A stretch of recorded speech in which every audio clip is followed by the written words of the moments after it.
Muito bom estarmos juntos aqui mais uma vez, mais uma semana, mais um aprendizado, mas principalmente mais um compartilhamento. Esse é o ponto principal e o enfoque mais importante desse nosso grupo, é estarmos juntos, nos conectarmos e procurarmos aprender uns com os outros. E agradecemos, claro, a presença dos nossos mentores, dos mentores desse grupo de estudos, do Lar Seara Esperança, todos os amigos de lá que também se fazem presentes aqui conosco, e também, principalmente, do nosso Mestre Jesus, que prometeu que onde dois ou mais se reunissem em seu nome, ele estaria presente, e é em nome dele que nos reunimos agora, e por isso iniciamos com a oração que ele nos ensinou. Pai nosso, que estás nos céus, santificado seja o vosso nome. Venha a nós o vosso reino, e seja feita a vossa vontade, assim na terra como no céu. O pão nosso de cada dia, dai-nos hoje, Senhor. Perdoa-nos por nossas ofensas, assim como devemos perdoar aqueles que nos ofendem, e não nos deixes cair em tentação, mas livra-nos, Senhor, de todo mal, que assim seja. Graças a Deus. Olá, Lourdes, boa noite.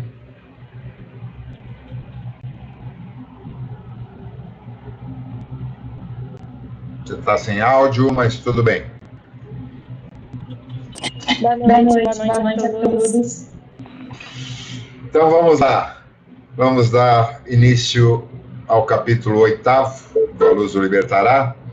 Esse capítulo, no começo, ele é um pouquinho arrastado, porque ele vai citar fatos sobre a Declaração da Independência dos Estados Unidos, mas é importante a gente ter essa base que vai nos levar a uma compreensão melhor das próximas leis que vão ser estudadas. Provavelmente esse capítulo a gente vai ter que dividi-lo em 2 aulas, porque ele é um pouco longo.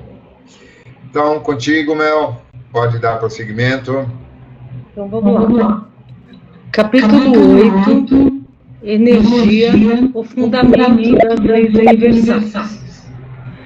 Temos essas verdades como auto-evidentes, que todos os homens nascem iguais, que receberam do Criador certos direitos inalienáveis, que entre estes está a vida, a liberdade e a busca da felicidade. Declaração da Independência dos Estados Unidos da América. Em 4 de julho de 1776, os autores da Declaração da Independência dos Estados Unidos da América proclamaram que todos os homens e mulheres nascem iguais. Essa afirmação era baseada na seguinte premissa: as pessoas têm de fato direitos iguais em algum nível e devem ter o privilégio de exercer esses direitos. Se fizéssemos uma votação pedindo às pessoas que digam se acreditam ou não na igualdade de todos, teríamos provavelmente reações misturadas, sendo que a maior parte diria que essa igualdade está muito distante da verdade. Citariam exemplos de racismo e sexismo ou histórias sobre desafortunados ou incapacitados. Achando que provaram seu ponto de vista, desafiariam os oponentes a apresentarem evidências do contrário. Os que são repetidamente vitimados e oprimidos pela sociedade têm as opiniões mais arraigadas, o que é compreensível. Então, por que os fundadores escreveram uma afirmação tão corajosa por ocasião da criação da nação norte-americana? O que eles sabiam que hoje em dia não compreendemos? Esse capítulo apresenta o fundamento e a evidência da veracidade dessa premissa. Segundo ela, todos nascem iguais e são as crenças, a socialização e os valores culturais que nos fazem esquecer esse fato. Em outras palavras, Alguns grupos de pessoas e suas ações através do tempo nos levaram a acreditar e a agir como se isso não fosse verdade. Consequentemente, séculos de esquecimento favorecem a dor, o sofrimento, o afastamento e a perda da verdadeira identidade. Nós nos transformamos em pessoas destituídas de poder. Agora é o momento da mudança, de devolver às pessoas, a todas as pessoas, o seu poder. A informação contida neste capítulo tem potencial para revolucionar o mundo. É também a base para compreender os ensinamentos sobre as leis universais que serão apresentados nos capítulos subsequentes. Aplicando esse conhecimento às leis universais, podemos estabelecer as bases para a libertação de nossas almas e para a criação de uma sociedade pentadimensional. Para continuar a leitura deste livro e para perceber que a liberdade é nossa dádiva inerente, é preciso compreender os princípios básicos esboçados aqui.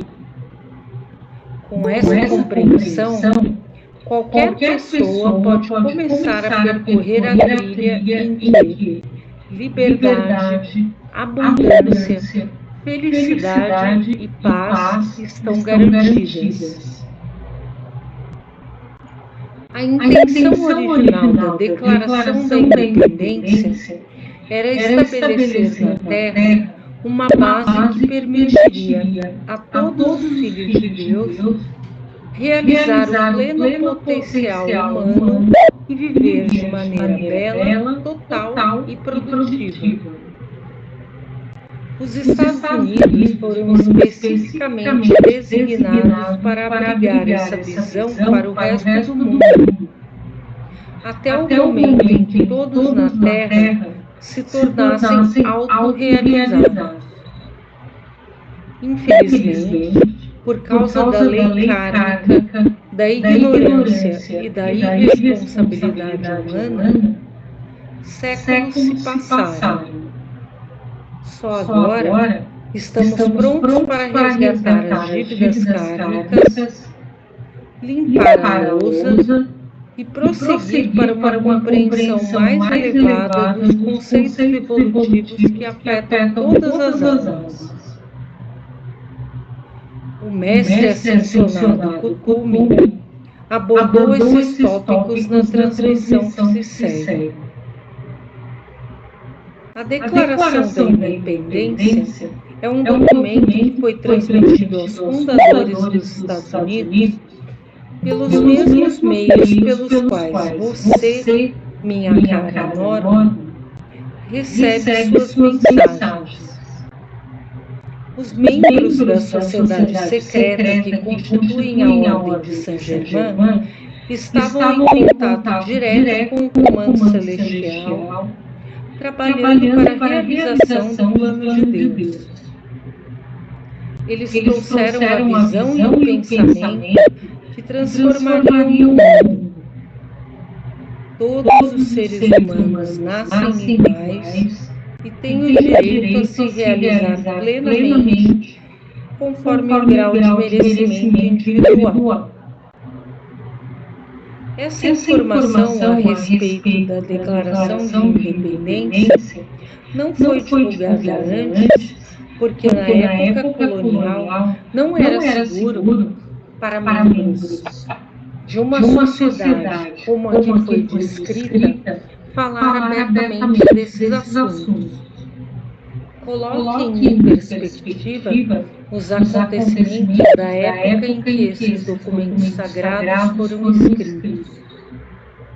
Em Salem, foram colhidas muitas almas que afirmavam ouvir vozes do outro lado, e ainda era recente a lembrança do destino da bela Joana d'Arc, que afirmou publicamente ter recebido mensagens de Deus por meio de vozes que guiavam seus passos. Tendo em vista as condições da época, é possível compreender a posição das almas que guiaram a caneta que escreveu esses documentos. Todos eram homens de influência e vários estavam destinados a ser presidentes. É estranho que os fundadores dos Estados Unidos não falassem abertamente de sua associação com a comunidade celestial e com a ordem de Melquisedeque. De nossa perspectiva, a atitude é compreensível e não a julgamos. Mas agora, é importante falar desse assunto, como veremos a seguir. É fantástico o poder gerado pela compreensão das leis universais e por sua aplicação ao mundo.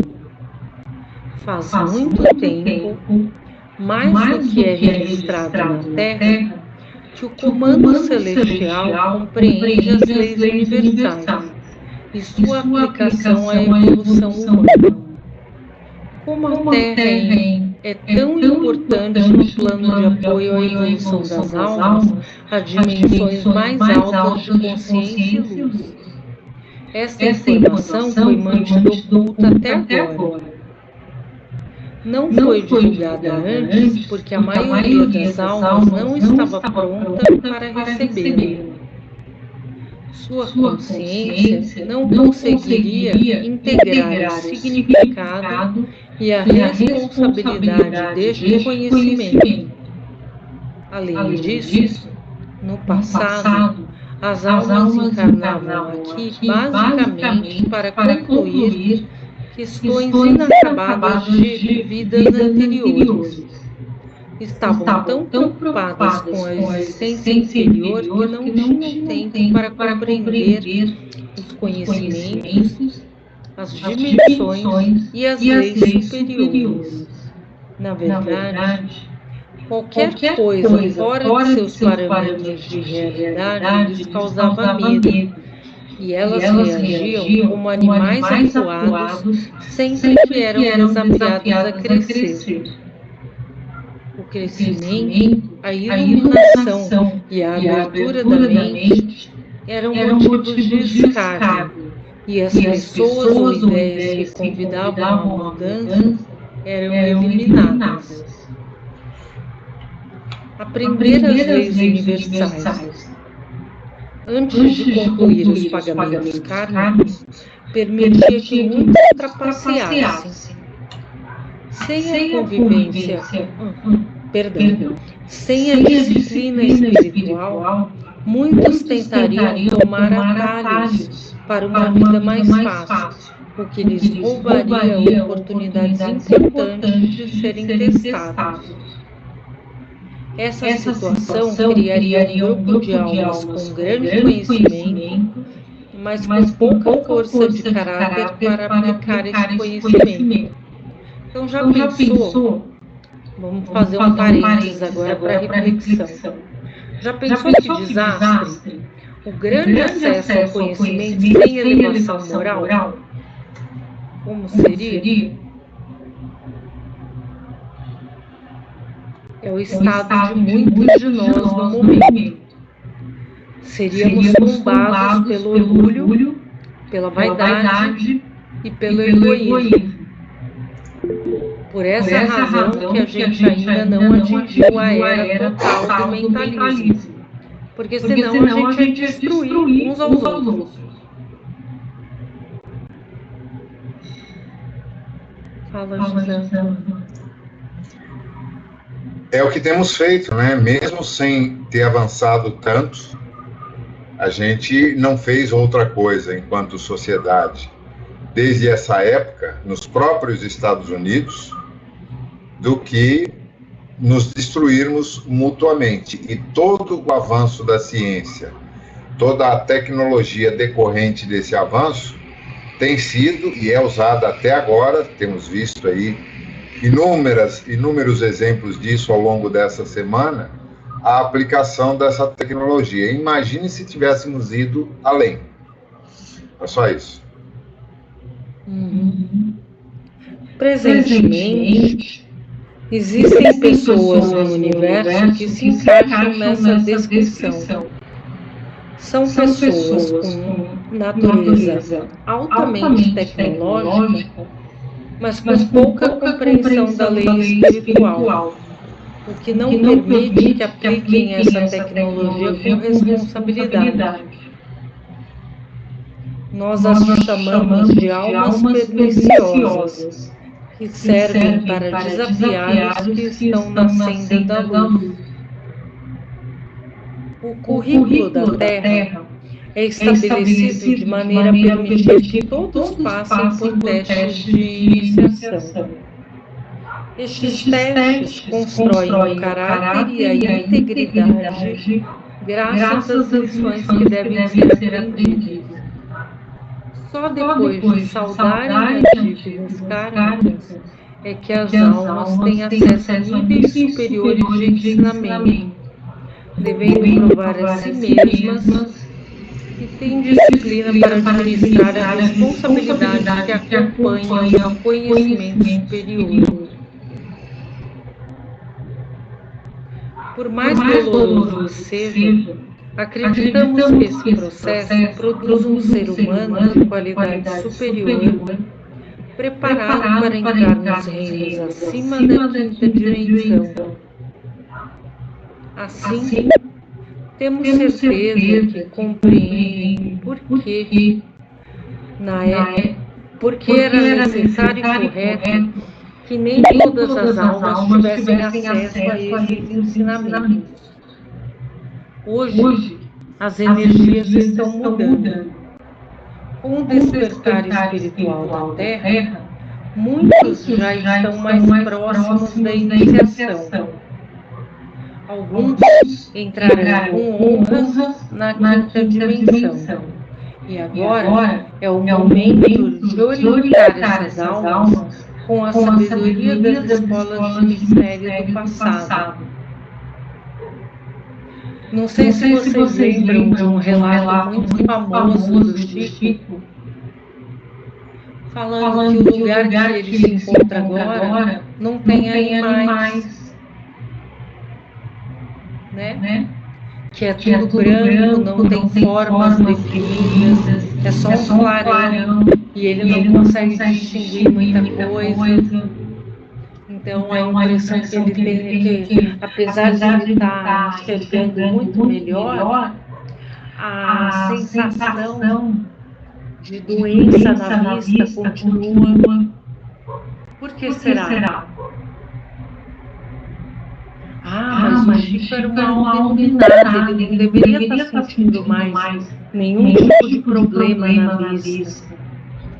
Só que ele relata que é uma sensação. Então toda sensação é uma coisa subjetiva. Se ele é um espírito tão evoluído, ele não deveria estar sentindo nada, né? Ou teria? Quem acha que sim e quem acha que não? Vamos lá, povo. Manifeste-se, por favor. Eu acho que... Sim ou não? Fala, Marina.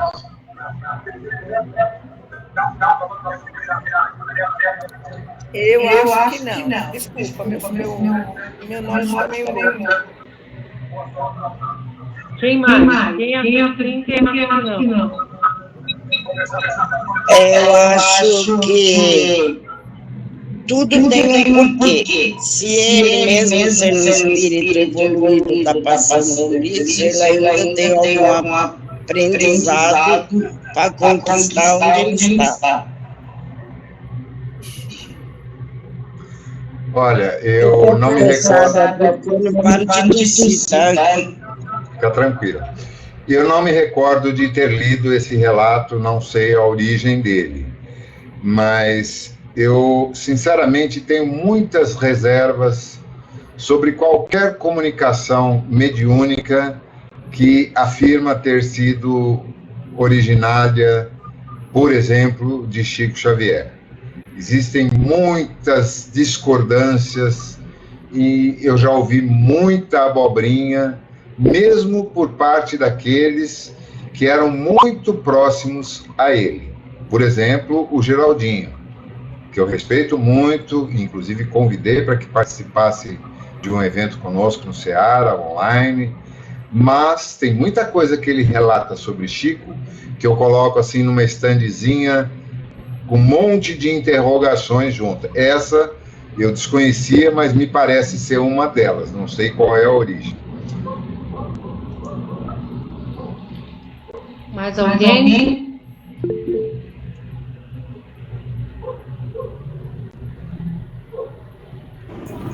Eu também mesmo, eu sigo mais ou menos a linha do que o José falou, entendeu?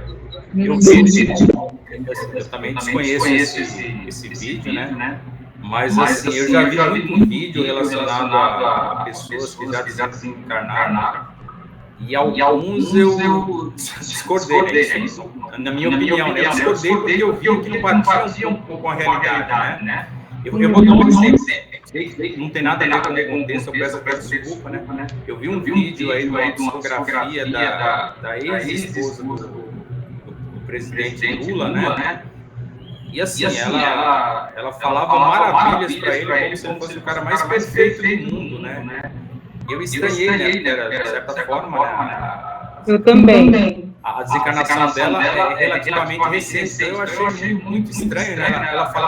Ela citar ele como se fosse um ser humano, assim praticamente sem defeito. Então, eu acho que é só uma opinião. Parece que todo mundo quando morre fica canonizado, né? Mais alguém? Zu, fala aí. É assim, eu li um livro, não sei se a gente lê tanta coisa, e era sobre o Planeta Feliz. O Planeta Feliz, a gente imagina que é um lugar muito bom. E lá tinha bicho. Então, agora onde o Chico está, onde que é esse planeta que não tem nem bicho? Porque lá os bichos também estavam em fase de evolução. E assim, pelo que a gente vê, todas as coisas que a gente lê espírita tem sempre bicho em alguma coisa. Então, aí, agora isso daí que é confuso, né? Porque não teria bicho num lugar desse, em todos os lugares tem bicho aprendendo, evoluindo, sei lá. Uhum. É exatamente isso que eu li também. Como a Melissa disse, também ele diz que é uma sensação, não quer dizer que não tenha, né? E assim também, como o André Luiz lá do nosso lar, que ele também achava que era perfeito, né? Às vezes a gente pensa que a pessoa é perfeita naquela coisa que a gente está vendo, mas alguma coisa, de repente, deve ter. Quem somos nós para avaliar, né? Uhum. Exatamente. Então, apesar de a gente ter fontes assim muito controversas em relação às notícias do Chico, né? A gente também não tem como provar, não tem como saber, né? Mas uma coisa eu posso dizer, só quando a gente for para lá a gente vai poder dizer se tem ou não tem bicho. Fátima, fala meu eu. Então, meu ponto de vista, que mesmo que não seja o Chico, se a gente tem alguma coisa para ser resolvido, do meu ponto de vista, com certeza, pode haver, sim, ele não conseguir enxergar os bichos, mas os bichos, com certeza, existe, mas depende muito do como ele passou aqui com os problemas na vista, se for ele ou não, mesmo se for um de nós, pode ocorrer. Não, digamos que o vídeo que mandou não seja dele, digamos que algum parente meu ou eu, qualquer um, que a gente desencarna aí e vai. Não é relativo você sentir essa sensação. Depende muito, mesmo sendo uma pessoa evoluída, depende muito como ele chegar lá e como ele estabilizar o tempo. Não o tempo que vai fazer estabilizar para chegar a esse ponto das pessoas não sentir reação nenhuma do que passou aqui na Terra, mas tem. Eu acredito que tem essa sensação. É como o tempo vai fazendo que isso vai limpando, digamos, a vida, se for o caso dele ou eu. Vai limpando, mas pode ocorrer sim. Do meu ponto de vista, pode ocorrer sim. De não conseguir enxergar os animais, mas do meu ponto de vista é bem.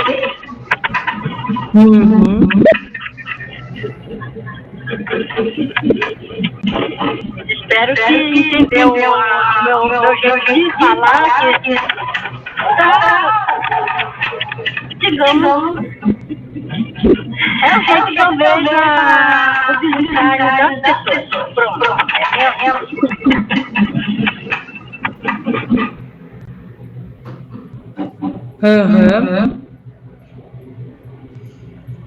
Fala, Azul.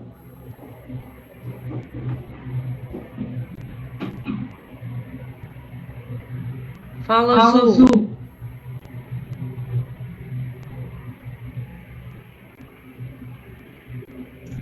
Ela já tinha falado. Vamos seguir adiante.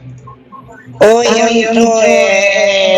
eu esqueci de abaixar a mão, desculpa. Mas e aí eu não conseguia falar. Vamos lá. Não, tranquilo. Então vamos continuar aqui, ó.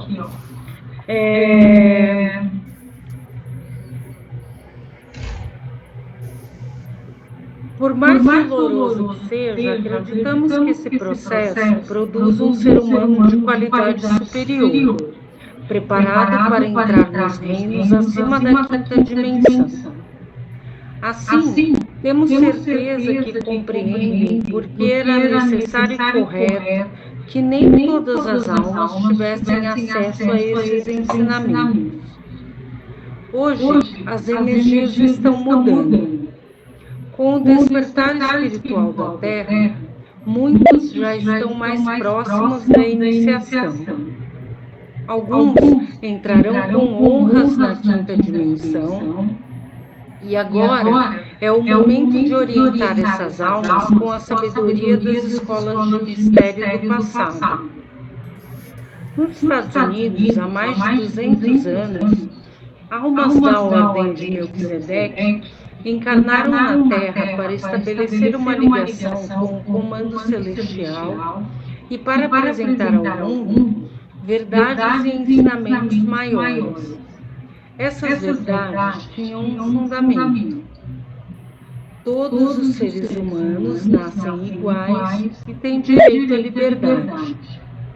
Esses ensinamentos eram dirigidos ao mundo e não só aos Estados Unidos, embora só agora se saiba disso.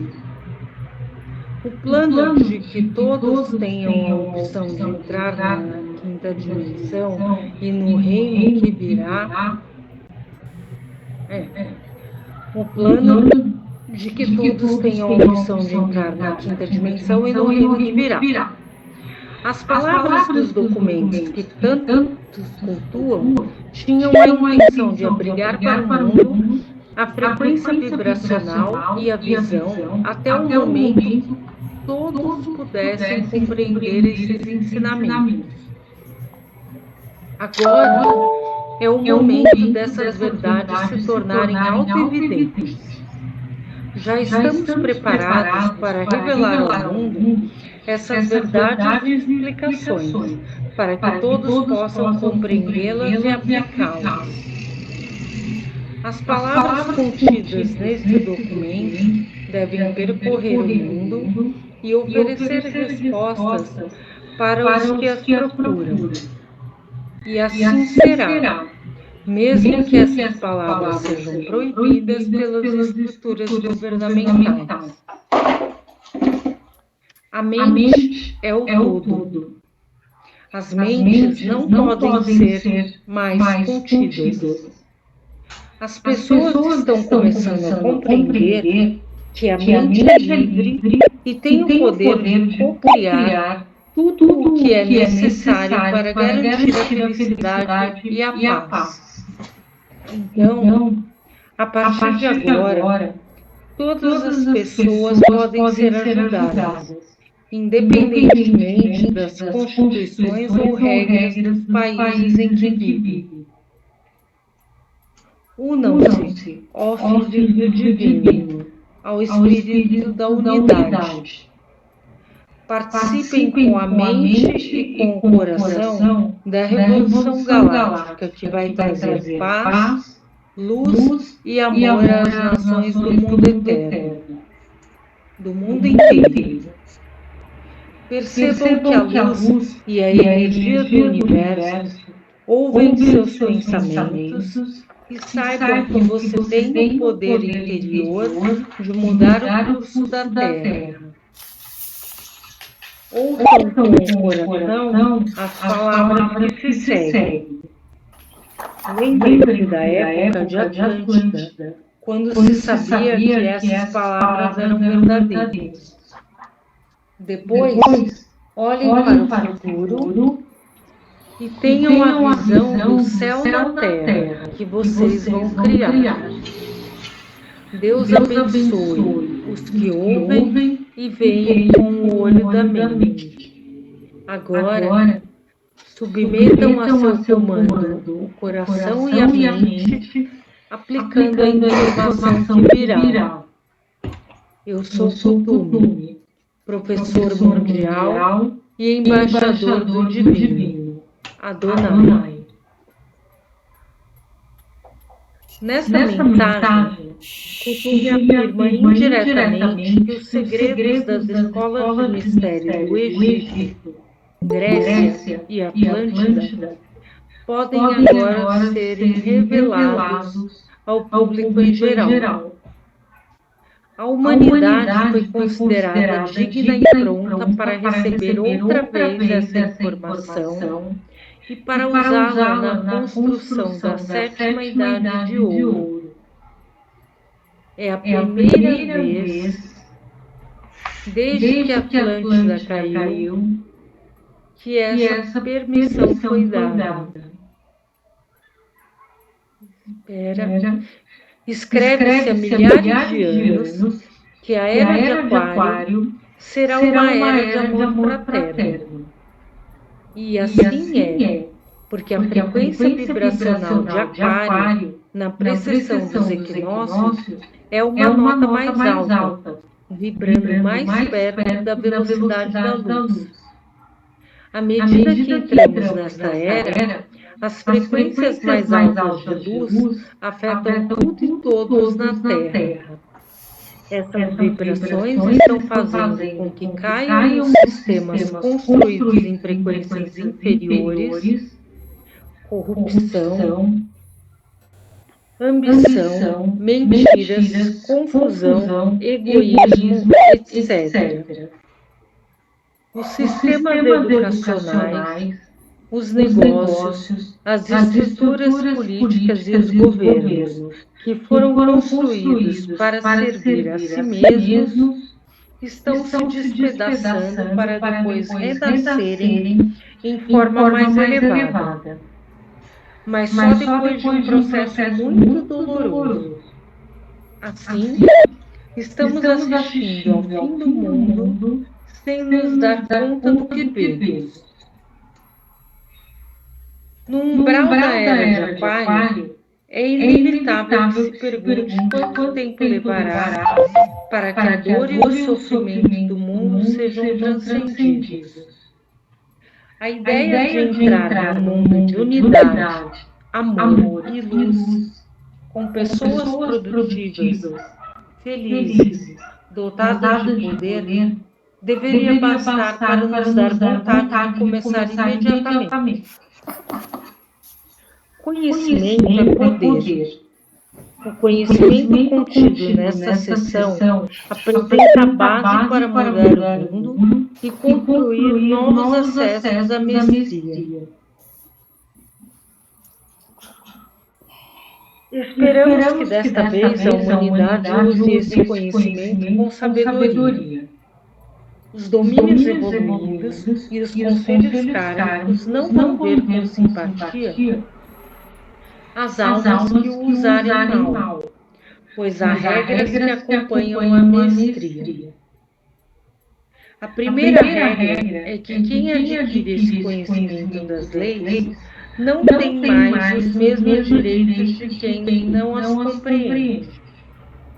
É inerente ao aprendizado e à aplicação das leis a responsabilidade de usá-las judiciosamente. O mau uso deliberado das leis, no sentido de trazer sofrimento aos outros, faz com que o karma volte rapidamente ao alma errante que está abusando da energia. A lei da volta décupla se aplica ao mau uso da energia exatamente como ao bom uso da energia. Por isso, usem este conhecimento com sabedoria. Lembrem-se de que foram avisados e que as recompensas e punições serão justas. Aquário também representa a justiça. Cada ação, cada pensamento é contabilizado. As energias deste planeta mudaram, e para cada ato, a retribuição será quase imediata. Esta era não deixará pedra sobre pedra. Então, vamos começar. Para cumprir. Quer fazer uma pausa? Melhor. Senão vai ficar confuso daí para frente, porque tem as figuras e muitos não estão com o livro na mão ainda. Tem pelo menos 4 ou 5 pessoas que já encomendaram, 3 pessoas ou 4 que já encomendaram. A Marina deve passar lá no Celeste e trazer para o Ceará, né, Marina?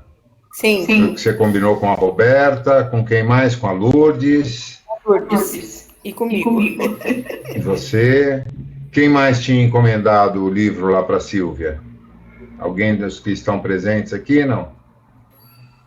Tá. Então, mas isso vai ajudar bastante, porque tem muitas figuras a partir de agora. É verdade. Então, vamos terminar de novo pedra sobre pedra. Isso. Dá para acompanhar sem ler as figuras? Dá, porque o relato é bem descritivo e a gente pode preencher essas lacunas. Mas, para aquelas que já encomendaram o livro, vai ser melhor, claro. Um ponto importante aí a ser colocado, apesar de toda a linguagem, um tanto quanto ainda rebuscada, é uma outra linha de expressão, né, a utilizada pelas autoras desse livro, não tem nenhuma similaridade com as obras espíritas às quais nós estamos habituados. Mas, por outro lado, elas são muito sinérgicas, né? E a gente pode fazer um resumo breve de tudo que foi lido hoje nesse capítulo e a importância de entender o contexto, não tanto o texto, mas o espírito das palavras contidas na Declaração da Independência, de que todos são iguais perante a lei universal, independente de sua origem, etnia, desenvolvimento, posição social. E isso, obviamente, nunca foi aplicado até hoje em nenhuma parte do planeta na íntegra, mas estamos presenciando continuamente avanços em todas as partes do mundo nesse aspecto, seja em relação ao sexismo, ao empoderamento das mulheres, a um equilíbrio cada vez maior entre as energias Yin e Yang, sobre a qual falamos já em aulas anteriores, e uma série de outros pontos. Então, acho que dá para a gente ter uma noção bem clara do processo que está em curso e de que a sociedade, tal como nós a conhecemos hoje, tanto do ponto de vista político, econômico, militar, social, ela está se autodestruindo. É um processo inexorável que não tem como negar. Estamos vendo isso acontecer diante dos nossos olhos, em episódios isolados aqui e acolá, mas que no conjunto demonstram claramente isso. Nós estamos ladeira abaixo, com vento a favor, nesse processo de autodestruição. Isso vai continuar ainda por um tempo, e é necessário que assim seja, porque não dá para fazer reformas no sistema da sociedade humana nesse momento. É necessário que ela seja reconstruída. E todos, individualmente, estamos também passando por experiências similares no nosso microcosmos. Também estamos nos ressignificando e nos reconstruindo continuamente. E temos o privilégio e a bênção de termos essa doutrina, essa orientação toda que recebemos, que nos ajuda a compreender melhor esse processo e a nos dar o suporte, o amparo necessários para que sejamos bem-sucedidos. Alguém quer fazer mais alguma colocação? Mel? Não. Eu só quero acrescentar o seguinte, que a partir de agora, com o apoio das figuras, a gente vai falar não só de física, né? Mas a gente vai falar de como essas leis se aplicam no nosso dia a dia. E quem seguiu a recomendação da semana passada de ler aqueles tópicos, ou de pelo menos refletir sobre eles, né? Eu sei que ainda tem pessoas que não têm o livro, mas eu gostaria de retomar alguns pontinhos da semana passada, só para a gente poder relembrar, principalmente para quem está sem o livro, para a gente poder relembrar alguns pontos importantes antes de entrar nas leis universais para formas jurídicas e na figura de apoio. Tá? Eu acho importante. Então, se você quiser ler esses tópicos, eu te agradeço, porque minha figura está acabando. Tá, mas não deixamos isso para a semana que vem, então? Você acha legal fazer isso agora? Eu acho, porque na semana que vem vai ter a pessoa voltar com o livro, a gente vai falar. Tá, você se refere aos atributos masculinos e femininos, é isso? Não, é página 115, aquele tópico que a gente tinha falado a semana passada. Ah, tá. As leis universais são verdade. Sim. Só para a gente dar uma comentadinha sobre eles. Ok. As leis se aplicam a todos e garantem justiça para todos. Delas não podemos escapar, pois são as diretrizes da própria vida. Ninguém pode viver a vida fora da lei. Só os que não reconhecem a perfeição inerente ao universo acreditam que podem escapar dos efeitos das leis. Se tentarem escapar, lutarão interminavelmente e serão jogados de cá para lá como um navio na tempestade, que é o que acontece com as encarnações sucessivas sem que haja uma evolução mais intensa, né?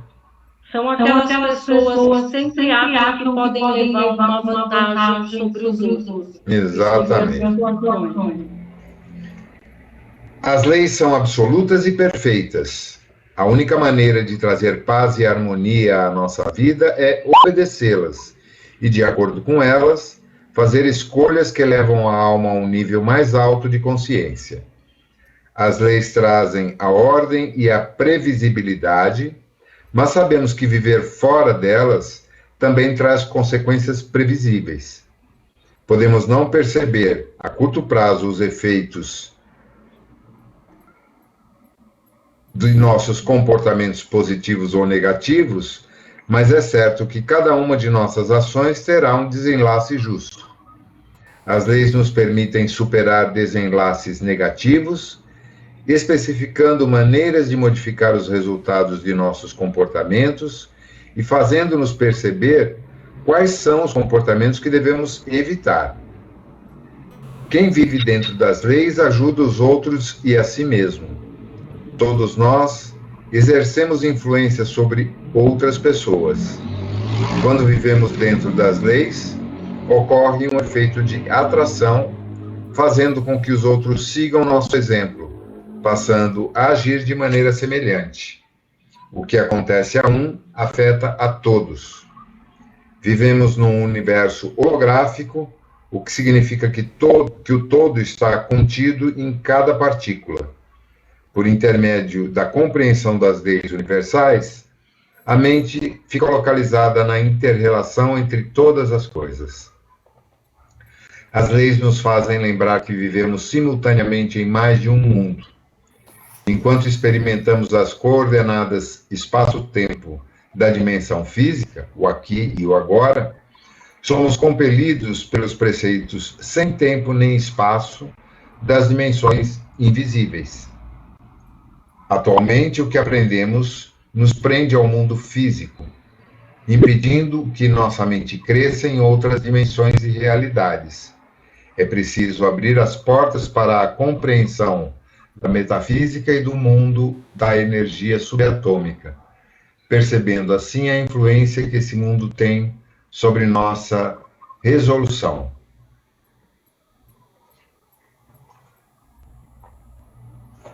O conhecimento das leis universais favorece o autoconhecimento.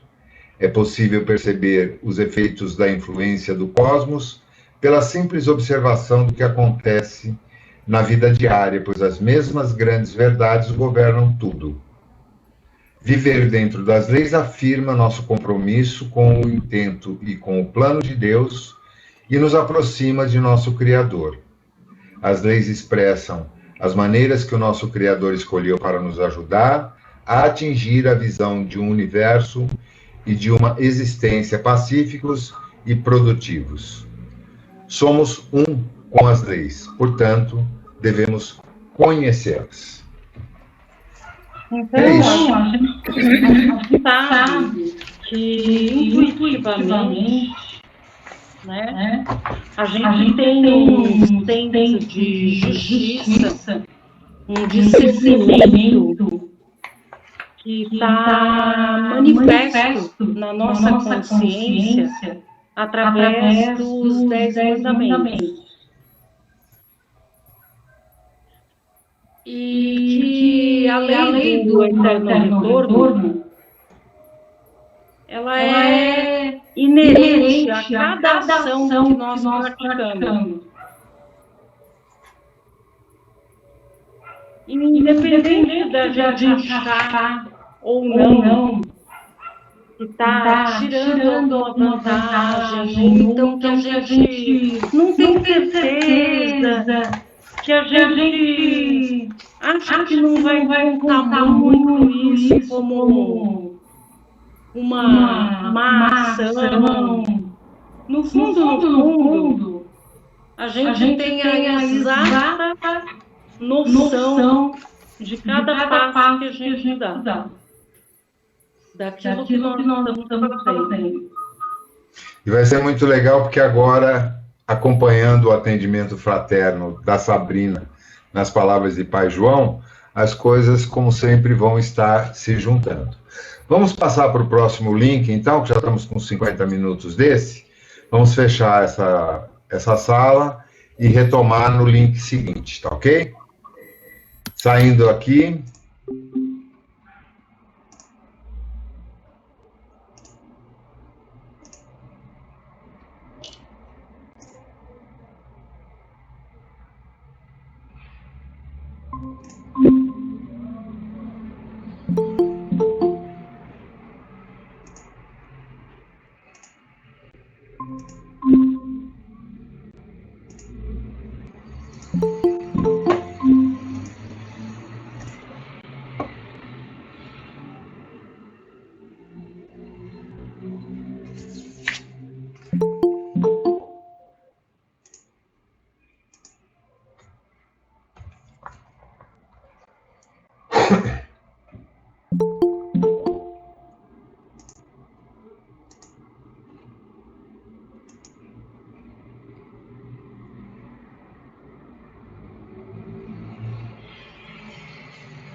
Vamos lá, 13, estão faltando mais... tá.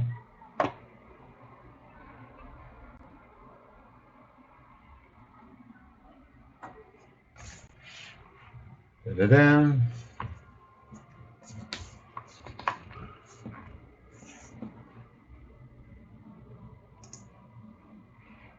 Bom, acho que está faltando uma pessoa só, eu não identifico quem aqui. Mas vamos dar prosseguimento, então. E à medida que o Mário. É, o Mariano Vale. Daqui a pouco ele aparece aí e a gente já dá sequência. Olha ele aí. Pronto, agora completou o grupo. Então vamos lá, nós estamos no capítulo 3º do Encontro com o Pai João, atendimento fraterno e vida mental. O texto de apoio do Evangelho segundo o Espiritismo, no capítulo 5, item 4, diz o seguinte: interroguem friamente suas consciências todos os que são feridos no coração pelas vicissitudes e decepções da vida. Remontem passo a passo a origem dos males que os torturam e verifiquem se, as mais das vezes, não poderão dizer: se eu houvesse feito ou deixado de fazer tal coisa, não estaria em semelhante condição. A quem, então, há de o homem responsabilizar por todas essas aflições, senão a si mesmo? O homem, pois, em grande número de casos, é causador de seus próprios infortúnios, mas, em vez de reconhecê-lo, acha mais simples, menos humilhante para a sua vaidade, acusar a sorte, a providência, a má fortuna, a má estrela, ao passo que a má estrela é apenas a sua incúria. Por coincidência, quer dizer, coincidências, né? Elas não existem. Eu publiquei um videozinho hoje, postei um videozinho que toca exatamente nesse tema, mas vamos dar prosseguimento aqui. Naquela mesma noite, Sabrina conseguiu ter um sono relaxante, ou seja, depois que ela passou por aquele processo de limpeza na fila do banco, né? Ela melhorou muito e estava mais preparada para dar prosseguimento. Fora do corpo, seu pai, Humberto, teve a chance, há muito esperada, pôde conversar livremente com sua filha e incentivá-la a buscar ajuda espiritual. Logo ao amanhecer do dia seguinte, a disposição da jovem era outra. Já havia marcado o atendimento fraterno na Sociedade Espírita da Paz, CEPAS, e estava muito motivada a adotar novos rumos em sua existência. A limpeza energética realizada no banco com o auxílio de Demétrios, naquela operação rápida e simples, deu novo ânimo e melhorou o estado de espírito da jovem. Trabalho intenso nos aguardava naquela noite no CEPAS.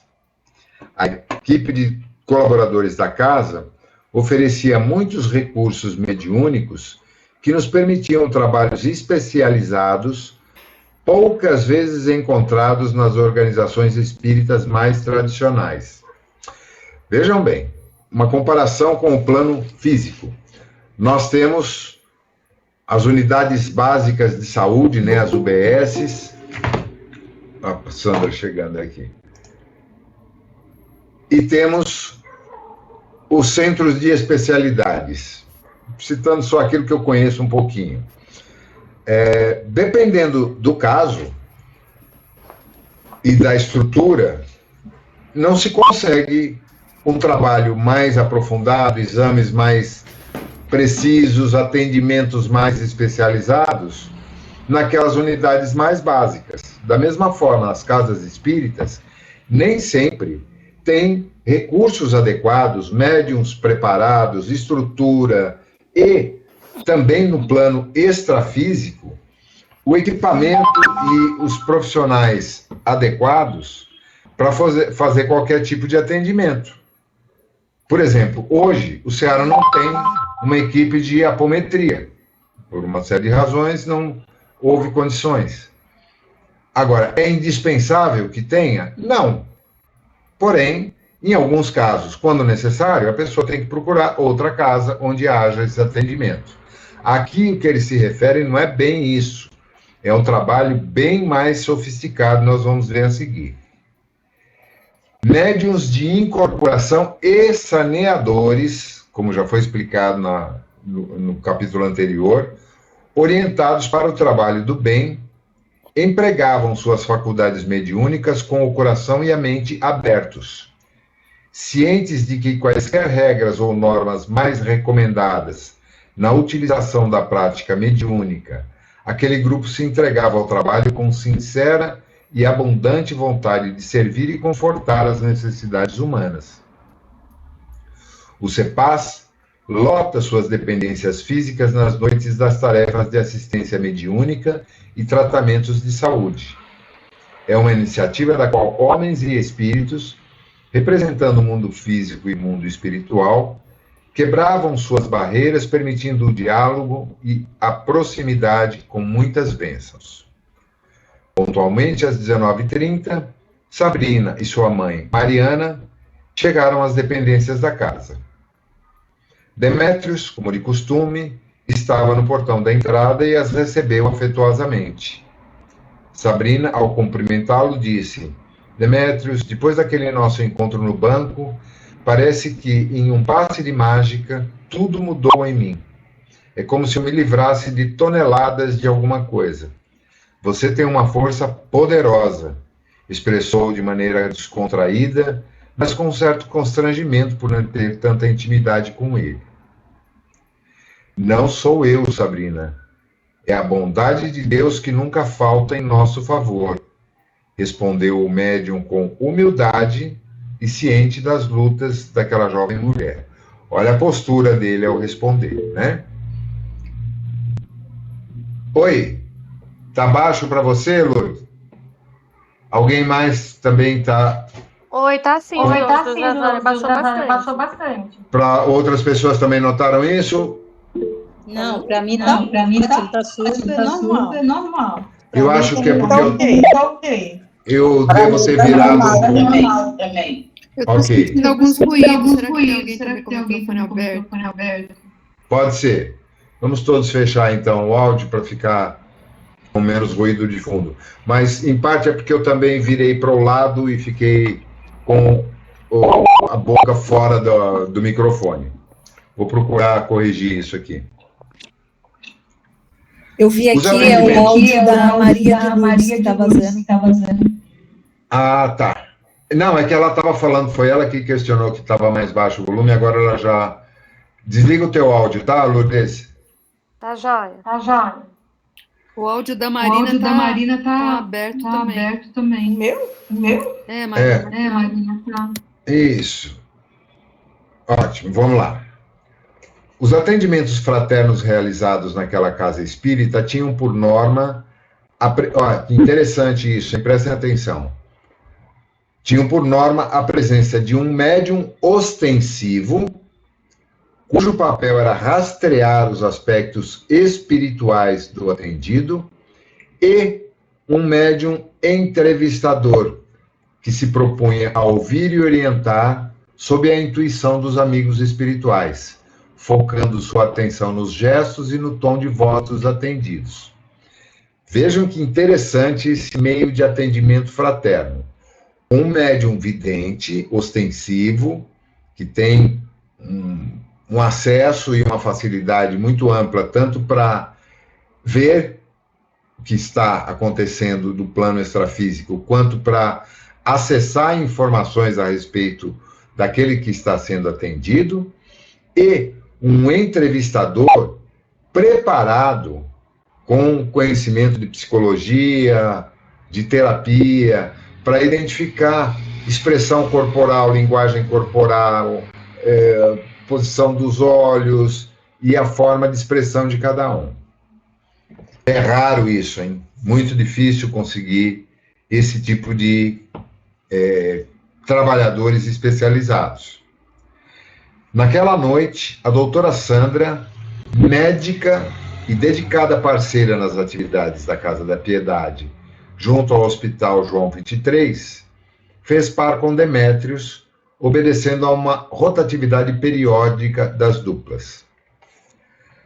Doutora Sandra, que também frequentava outras casas espíritas, guardava uma sensibilidade apurada diante da dor humana, e Demétrios procurava examinar, junto com nossa equipe espiritual, as informações que poderiam auxiliar o atendimento daqueles que seriam socorridos. Após o atendimento fraterno, as pessoas eram encaminhadas à sala de tratamentos espirituais. Naquelas noites abençoadas de trabalho e amparo, o CEPAS tornava-se uma ilha de amor e bondade em pleno mar das lutas terrenas. Era um ambiente com o qual podíamos contar para as inúmeras iniciativas do bem e da caridade em favor do próximo. Um pequeno à parte aqui. Não significa que as casas que não disponham de trabalhadores com esse grau de preparação façam um trabalho inferior ou de menor qualidade, digamos assim, em absoluto. Porém, é inegável, e nós vamos compreender isso aqui na leitura, o quanto isso ajuda, principalmente quando aquele que faz o atendimento fraterno, o acolhimento fraterno, tem pelo menos uma mediunidade bem específica que o ajuda a compreender aquilo que está além das palavras da pessoa que está sendo atendida, porque muitas vezes aquele que chega ali na entrevista inicial, na triagem, como chamamos lá no Ceará, não consegue se expressar adequadamente, nem sempre é encaminhado para o tratamento mais adequado por conta dessa falta de comunicação e de identificação por parte do entrevistador. Sabrina foi destacada para ser atendida pela dupla a pedido de Mariana, sua mãe, que já era uma pessoa muito envolvida com as atividades da casa. Assim que entrou na sala de atendimento, foi recebida pela doutora Sandra. Assente-se aqui, por gentileza. Qual o seu nome? Meu nome é Sabrina. O meu é Sandra e esse é Demétrios. Ah, sim, já conheço Demétrios. Que bom, Sabrina. Seja muito bem-vinda à nossa casa e sinta-se entre amigos e irmãos. Eu estou me sentindo assim, Sandra, embora esteja muito nervosa. Quero que você saiba que o atendimento fraterno é uma tarefa singela com dois objetivos: ouvi-la e orientá-la. Tudo o que você disser aqui ficará entre nós com total sigilo. Portanto, sinta-se bem à vontade e nos conte o que a trouxe aqui esta noite. É que minha mãe, a Mariana, já vem pedindo para eu frequentar essa casa e cuidar do meu lado espiritual, sabe? Você é filha de Dona Mariana? Ela é muito querida em nossa casa. Obrigada. Minha mãe é mesmo um doce de pessoa. Quando você diz que precisa cuidar do seu lado espiritual, o que quer dizer com isso? Olha a acuidade dela de buscar por trás das perguntas o que a pessoa realmente queria dizer, né? Já me disseram que sou médium e eu nunca dei atenção. Por isso, minha vida está uma bagunça. Eu nunca desejei desenvolver a mediunidade. Na verdade, nem sei se acredito nisso, mas o certo é que está dando tudo errado na minha vida, porque não cuidei dessa graça divina. Essa é uma coisa sobre... Perdão, tá muito seco o ar. Já em outras ocasiões eu comentei sobre isso, né? Me arrepia até os pelos da unha encravada, desde que eu comecei a frequentar casas espíritas. Você precisa desenvolver a sua mediunidade. Quantas vezes eu não voltei mais naquela casa por conta desse tipo de afirmação? Que é leviana, tola e, na maior parte das vezes, mal embasada. Isso jamais deve ser dito a alguém que não tem conhecimento suficiente para assimilar essa informação e que vai achar que tudo que está acontecendo de errado na sua vida é por conta da mediunidade não desenvolvida, como é o caso da Sabrina aqui. Entendo.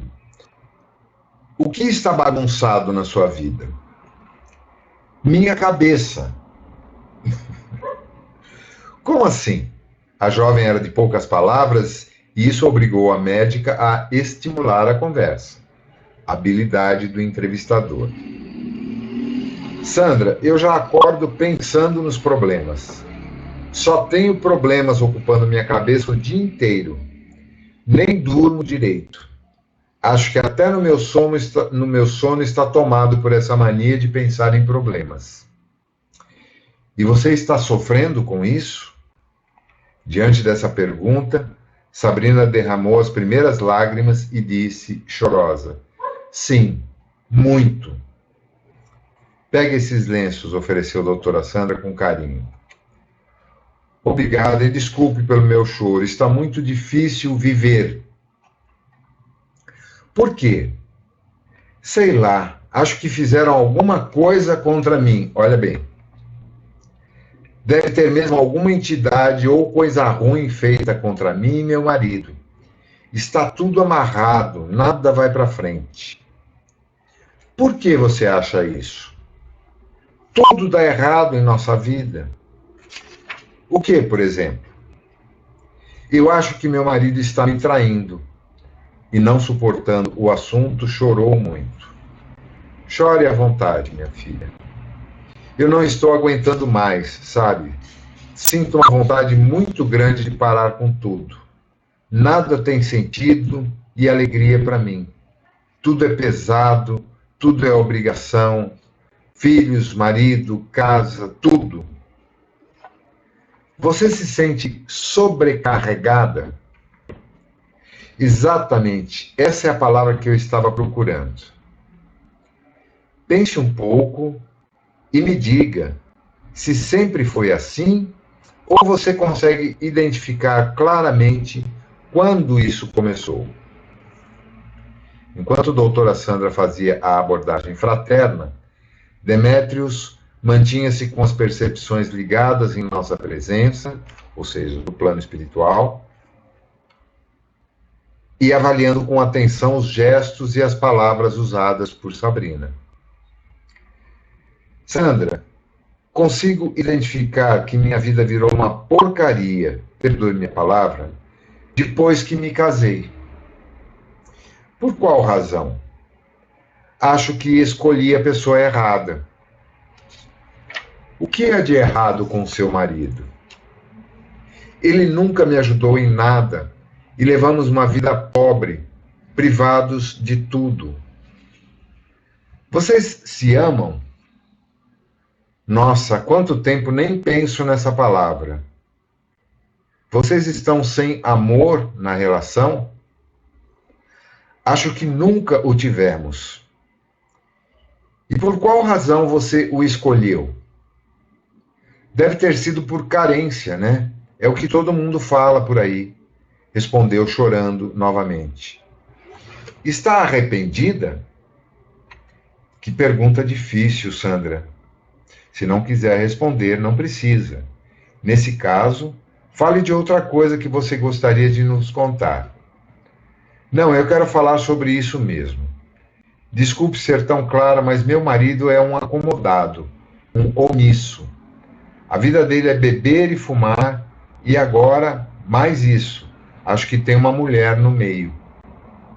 Casei-me muito jovem, já tenho 2 filhos que daqui a poucos anos vão entrar na adolescência. Meu marido nem para ser pai serve.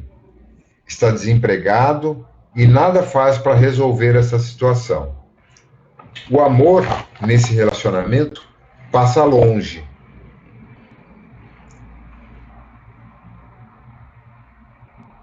Sinceramente, estou com ódio dele. Ainda ontem, quando encontrei Demétrios no banco, estava lá pagando contas atrasadas com o dinheiro de minha mãe, pois se ela não me socorresse, estaríamos passando maiores necessidades. Teve o dia de não poder comprar o leite lá para casa. Não há espaço para o amor em meu coração. Eu preciso saber quem está prejudicando tanto a minha vida assim. Vocês teriam como me ajudar a descobrir quem está nos fazendo tanto mal? Ou seja, ela tinha uma ideia fixa de que havia um processo obsessivo em curso ali, um trabalho feito ou algo do gênero. O que te faz pensar, o que te faz ter tanta certeza de que existe alguém querendo o seu mal? Só pode ser isso. É a única explicação que pode ter. E deve ser coisa muito ruim que fizeram, bem forte mesmo. Você acha que fez alguma coisa na vida para merecer esse mal de alguém? De jeito nenhum. Sou uma pessoa boa, honesta e quero só o bem das pessoas. Por que então tem tanta convicção de que alguém faria isso contra vocês? Sei lá, Sandra, tem muita gente má nesse mundo. E acha mesmo que Deus permitiria isso? Permitiria que alguém nos fizesse o mal e isso nos atingisse só porque alguém deseja? Acredito que sim. Você não acha que seria mais sensato pensar que você e seu marido teriam responsabilidade sobre tudo que está acontecendo na vida de vocês? Meu marido, sim. Eu não. Por que não? Ele é um crápula, se quer saber. Que você escolheu. Bem, isso é verdade. Então concorda comigo? Em parte. Como assim, em parte? Eu o escolhi, mas ele piorou. Não era assim no início do casamento. Continua sendo uma escolha sua ficar ao lado dele. Sim, também isso é verdade. E por que continua ao lado dele? É meu marido. E é meu marido, isso não é o bastante? Bastante em relação a quê, Sabrina? Que crença sustenta sua opinião sobre isso? Somos casados. E o que isso significa para você? Que devo a ele minha obediência e respeito. Minha mãe, aliás, sempre me diz que o Espiritismo fala que tem um compromisso com ele. A respeito de que é esse compromisso? Tenho a missão de resgatá-lo para o caminho do bem. Compreendi. E você está conseguindo isso? Estou tentando, né? Mas não é fácil. Nessa altura da conversa, a doutora Sandra olhou para Demétrio, que se mantinha em absoluto silêncio, e como já era um costume entre as duplas no CEPAS, dar a palavra aos médiuns para ver se acrescentavam algo, ela lhe perguntou: quer ponderar sobre algum ponto? Demétrios, gostaria que falasse alguma coisa sobre meu lado espiritual, perguntou Sabrina com extrema curiosidade. Bem, primeiramente agradeço você, Sabrina, por confiar em nós as suas dores e dúvidas. De minha parte, doutora Sandra, eu acredito que Sabrina necessita reciclar muitos conceitos, ouvir o que pensamos sobre as questões trazidas aqui e perceber o que fazemos com todo o nosso carinho a respeito. Você está disposta a ouvir, Sabrina? Veja bem a delicadeza. Ouvir o quê? É tão sério assim? Ouvir o que realmente vem acontecendo com você. Claro que sim. Preciso mesmo saber quem está me prejudicando. Quero orientações sobre o que fazer para me livrar dessas coisas, dessas entidades que me atrapalham. Diante da colocação do médium, a doutora Sandra entendeu claramente que precisaria ser mais contundente e transparente com a jovem, e começou a dar uma nova direção às reflexões. Sabrina, você atribui as causas do que está acontecendo em sua vida à falta de desenvolvimento da sua mediunidade, às magias ou coisas mal feitas contra você e seu marido, e às influências espirituais. Respeitamos o seu ponto de vista e sabemos que todos esses contextos podem mesmo ter algum nível de influência nos acontecimentos.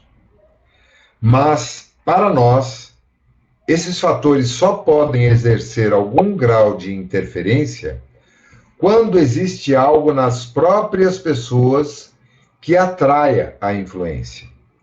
Então eu lhe pergunto novamente, você consegue identificar alguma conduta sua que possa ser responsável pelas suas dificuldades? Com toda sinceridade, não consigo pensar em nada que possa justificar tudo isso. Posso tentar lhe ajudar com algumas reflexões? Claro que sim, é para isso que estou aqui. Nem consigo imaginar o que eu poderia estar fazendo para atrair tanta desgraça assim na minha vida. Não é desgraça, Sabrina. São resultados de nossos descuidos. E que descuidos são esses? Vamos lá. Você é uma mulher sobrecarregada, não foi isso que disse?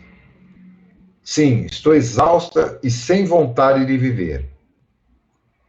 Quase sempre o que causa sobrecarga é uma conduta de disponibilidade tóxica. Você sabe o que é isso? Nem imagino. Uma pessoa muito disponível em uma relação é aquela que se torna servil, submissa e quer contentar a todos e atender todo mundo, fazendo de tudo para todos. Essa sou eu. Pois então, veja só o quanto isso é grave. Você possivelmente age assim, pensando que está fazendo o bem para as pessoas, acreditando que assim conseguirá a atenção delas e o respeito pela qual se julga merecedora. Estou certa? Exatamente isso. E tem conseguido esse resultado? De jeito nenhum. A começar pelo meu marido, depois os filhos, e agora até minha mãe, de quem eu gosto muito. Todos querem que eu faça algo que, muitas vezes, não quero fazer. E mesmo eu fazendo de tudo, não me tratam de forma que eu gostaria de ser tratada. Como me tratam? Com indiferença. Esse é o principal resultado que uma pessoa excessivamente disponível vai conseguir ao longo do tempo. Será desconsiderada, já que fazer tudo pelos outros é, em certos contextos, uma forma de você dizer que não acredita na competência deles. Nossa, que dureza! Essa doeu. Você acha que há bom senso nessa perspectiva? Pensando bem, acho que pode ter, sim. Estou me lembrando de meu filho mais velho, de 9 anos, que não cansa de repetir: mãe, para de fazer todas as coisas para mim, deixa que eu faço. Será que você não acredita que eu posso fazer? Outro dia mesmo, ele resolveu fazer um bolo de cenoura e eu tive que corrigi-lo. Achei que ele estava colocando muito fermento e quando interferi, ele simplesmente largou tudo na mesa e saiu sem concluir o bolo. Como você se sentiu? Fiquei com muita raiva. O que custava ele me ouvir? Eu só queria ajudar. E o que você acha que aconteceu com ele? Isso que eu falei. Ele sempre fica reclamando que eu não acredito nele. Mas alguém apresenta essa queixa em relação a você? Meu marido. Mas ele é muito injusto e vive se queixando de tudo. O que ele fala? Repete sempre que eu o sufoco. Vou morrer sem ar uma hora dessas perto de você. Não aguento mais. E pronunciou a frase com ironia, arremedando o marido.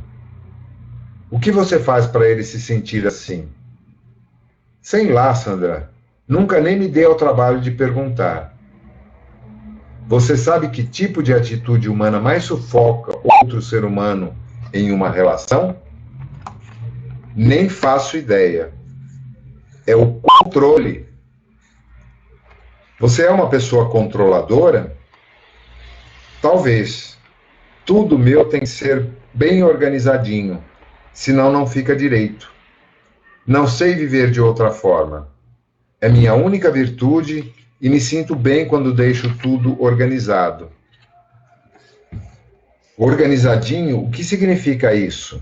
Tudo no lugar, tudo com uma ordem, tudo tem um jeito certo de fazer. Entendi.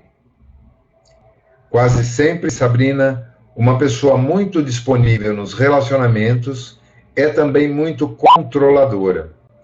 E assim, para que consiga dar conta de tudo que ela acredita ser importante ou essencial de ser resolvido. Uma pessoa com disponibilidade excessiva sente-se na obrigação de ter controle sobre quase tudo. E essa é uma das causas da sobrecarga. Entendeu? Nunca havia pensado nisso. A sobrecarga mental é uma das causas da ansiedade que, por sua vez, costuma trazer danos severos, como preocupação, tendência de ultrapassar os limites das forças físicas e permanente cansaço. Nessa situação, a pessoa vive debaixo de uma tormenta incessante e é consumida internamente por um conflito que não se acaba. Lá no fundo, existem muitos medos bem ocultos, principalmente medo de perder e de ter de responder por situações pelas quais não deseja passar. Você sente medo, Sabrina? Nossa, Sandra, acho que você chegou ao ponto. Sou uma mulher extremamente medrosa. Tenho até medo de falar sobre isso, para ter uma ideia. Bom, gente, estamos com pouco tempo agora para o final. Eu queria só enfatizar, porque daqui para frente é que realmente vai abordar o cerne do problema, e eu não queria interromper nesse ponto, depois que avançar nisso. Medo.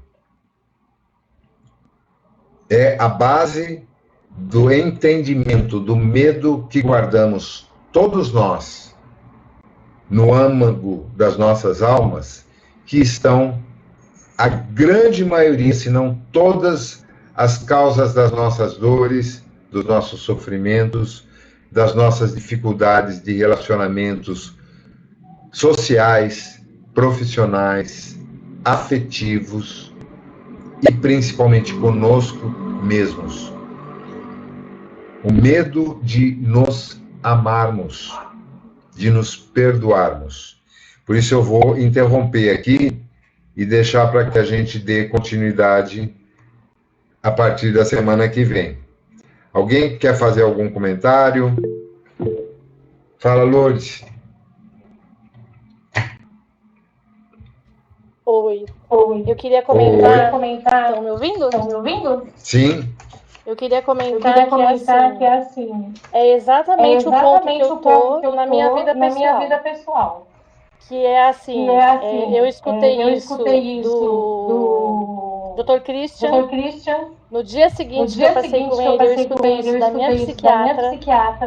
E isso ficou martelando na minha cabeça, né? Eu consegui um floral que está me ajudando bastante nessa questão de achar que eu tenho que controlar tudo ou achar que eu posso controlar tudo. Porque, na verdade, ninguém pode controlar nada, né? Nada está sob controle. E, assim, o tratamento no Seara, o tratamento com a psiquiatra, o tratamento com o floral, principalmente, estão fazendo uma super diferença. E aí eu entro de novo naquela questão de que nada é por acaso, de eu ter sentado com você do reiki, né, Antônio? Aquele dia, naquela noite, a gente esperando lá o atendimento, e de eu ter entrado no grupo para estudar com vocês. Então, assim, só tenho a agradecer, já estou esperando a próxima aula para continuar o tema. E na próxima semana você já vai estar com o livro na mão também, vai ajudar um pouco, porque esse livro, ele é fascinante. O primeiro é profundo, amplia a nossa capacidade de entendimento de forças maiores do universo.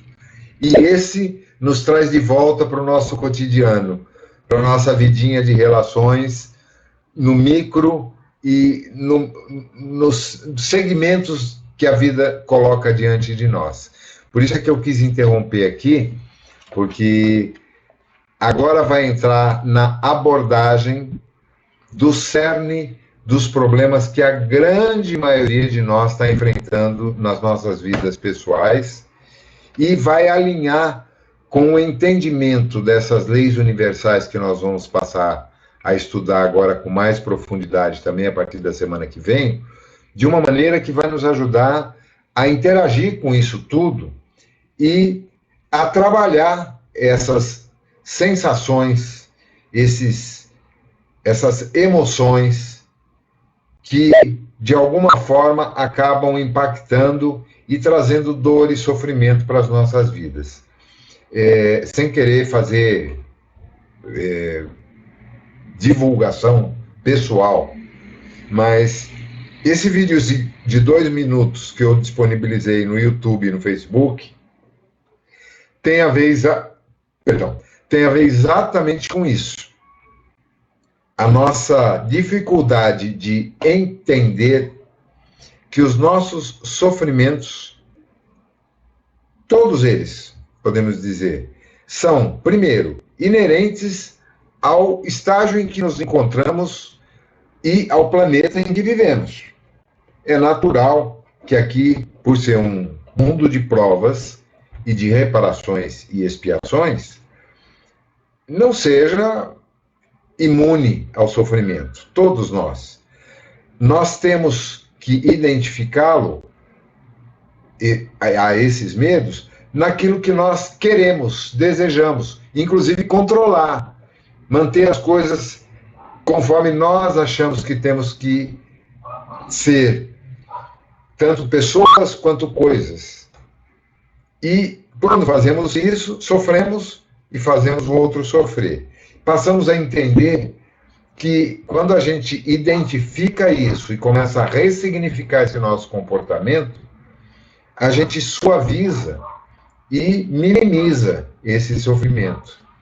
E, finalmente, quando a gente consegue aceitar que o campo de ação que nos é permitido e o momento de ação sobre o qual temos poder se chamam eu e agora. Nada mais além disso. Tá? Bom, faltam 2 minutinhos só. Eu acho que por hoje bastou, né? Infelizmente, nem a Melissa nem a Marta conseguiram chegar ao final. As baterias acabaram. E a da Melissa acabou, a dela também. Vocês perceberam quanto ela tá caidaça. Ela também 5:30 da manhã, não é mole, não. Eu também estaria assim se tivesse acordado nesse horário. Então vamos agradecer mais uma vez essa oportunidade abençoada que nos foi dada de estarmos juntos aqui hoje, procurarmos refletir sobre tudo que aqui conversamos e nos preparar para, ao longo desses próximos dias, identificarmos no nosso cotidiano, nas nossas situações de família, de trabalho, de público, como estamos impactando e sendo impactados por esses aprendizados que estamos recebendo aqui. E agradecemos a nossa querida Mãe Maria, que também nos ampara, nos acolhe e nos ilumina nesse momento.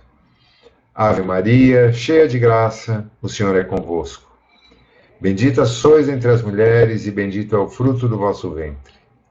Santa Maria, Mãe de Jesus, roga por nós, trabalhadores, agora e na hora de nossa passagem. Que assim seja, graças a Deus. Uma boa noite a todos, vão em paz, bom descanso. Boa noite, boa semana. Boa noite a todos.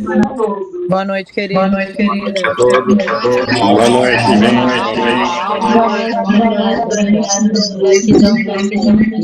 noite.